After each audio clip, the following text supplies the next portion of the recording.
Dear family, as we reach this particular season, known as the ordinary times, I tell you this every year, it's not very ordinary. The saying in the scripture as the preparation for this Mass simply means that we're not celebrating a feast, but we're celebrating events that happens during this year as we live our Christian Catholic life in this particular day and time.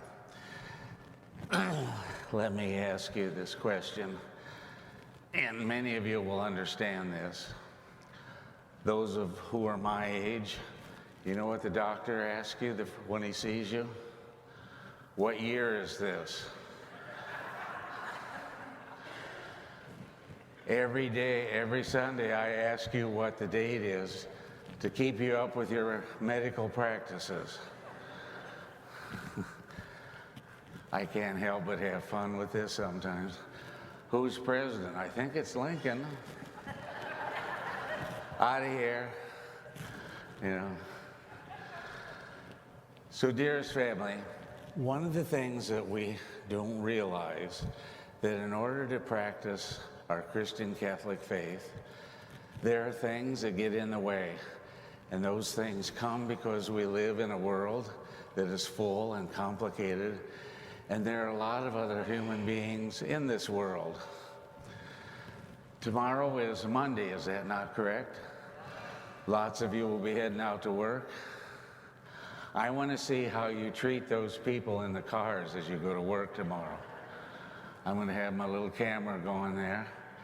And I'm going to see if does anything of Sunday hold on to you long enough that you can get through one Monday without wishing that all the persons in front of you would die.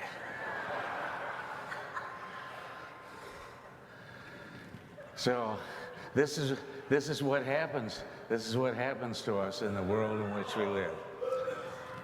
Now, you might think that's a little thing, but if you're all the people that you meet while you're driving, if those are your thoughts, I wonder what your thoughts will be when you really get mad.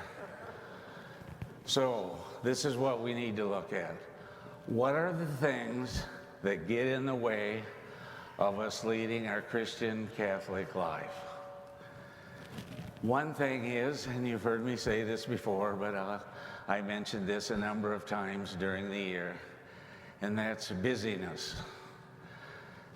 Because busyness brings on a certain kind of tiredness. And would you believe when you're tired, really tired, you did not make good decisions? Do you realize, I'm putting you on, of course, that you will be sharp-tongued and kind of out of sorts if you're tired? Does this not happen? Did you ever hear this phrase? If you're digging yourself into the ground, what's the first thing you need to do? Stop digging. So, the obvious answer is if you're tired, you have to learn how to get untired, okay? Or not to get overly tired. Now, some of you, because of your jobs and so forth, have long days. I know that happens. But we need to start out each week, this is a Sunday, new week, we need to be able to understand that busyness can get in our way. So what the Lord is asking us to do is make a priority. And what is that priority? God. And if I make God my priority, and I commit myself to doing one loving act after another, then I'm going to learn how to put the brakes on the life that I'm leading, and we can slow it down a little bit. We're not talking about a whole lot at once, but a little bit. Are you with me so far? All right. This is important because the busyness in our life can lead us into all kinds of directions and can lead us also to lose what our priorities are. And our priorities are very important in how we live our Christian Catholic life and how we choose it. Now, it's obvious that you have to go to work, some of us, and some of us are retired. But I find people who are my age say they're busier now than when they were working. Some even have said, I'm going back to work. Yeah, especially when they babysitted for 2 weeks and they found that their hair is whiter than it was before they started. So we know that these things happen. But the other thing that happens during this process is something that is key for our lives. It begins to chip away at our unity and our oneness.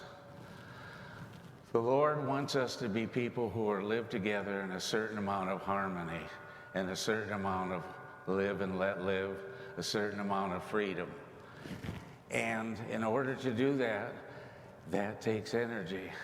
And for that reason, we have to learn how to conserve part of our energy so that we do not become overly tired. Overly tired. You're with me so far. Now, did I talk to you about the 3 things about you get up in the morning and you say, Holy Trinity, thank you? Have I talked to you about that? The second one is I commit myself to doing one loving act at a time. The third thing, and this is what we're focusing on today, I'll learn how to be kind and gentle to myself. Have you heard this? Back there, I didn't hear you. Those of you who are in the back there, let me know that you're still there. Did you hear what I had to say about that? Be kind and gentle to yourself.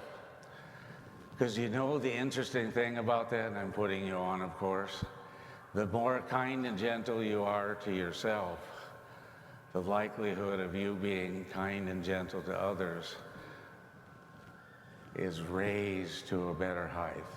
Doesn't that make sense to you? This is simple. This is simple. So we do that step by step. Now, I cannot, as I mentioned to you before, I cannot come into your homes and begin to choose things for you personally because I don't know perfectly what's going on there. But the way I do it is through the homily on Sunday and through daily prayer. Do you know that myself, together with the pastor and the associate, that you are the subjects of our prayers every day? Do you know that? I didn't hear that too well. Okay. And this is important to us. And I think about that, I'm saying to myself, which of you out there will need some prayer tonight because something's not going quite right and it's upsetting? Every day that prayer is said for you because you are our people, we are your pastors. And this is key for us in the way we live our Christian Catholic life and the way in which we help support you even when you're not in church, for you to be able to count on that. Did you ever hear this phrase? He even knows the number of hairs on our head. Did you ever hear that phrase from the scripture? It's there. Now, the obvious thing about that is that some of us, we can count quickly. Yeah. Isn't it true?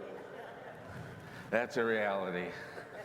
But I'll tell you, that's not what makes the thing worthwhile, that you can count the hairs quickly. The thing that counts is that he knows anything about it at all. But the key here is that even in the smallest recesses of our life, God is there, and he's there supporting us.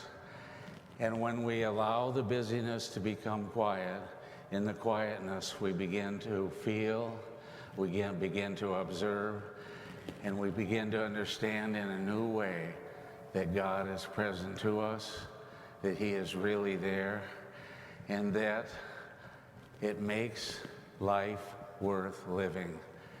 And even the simplest things that we do have a power and a force of love. That's why I encourage you to first say thank you. When we do that, we put God in the proper context. And what we're saying is, all that I have is from this God, and so I want to return all that love by loving myself. Dearest family, this is not complicated. This week, your assignment, take a look at how busy you are. Make sure you're taking time for yourself, for your loved ones, and for the work that you do, so that there's a certain calm and pleasantness. Because this is a beautiful time of the year. It's hard to believe this is the 25th today, that already we're that far into what we call our summer vacation. This is a time for us to enjoy life in a way that is so different, because we look at the flowers, the trees, the animals, everything that's happening out there, and we're a part of all of it. But we will not be a part of it if we allow ourselves to become too busy, and that we don't notice all the things that God plants in our way to remind us that he loves us unconditionally. And he said, no matter what, do not be afraid.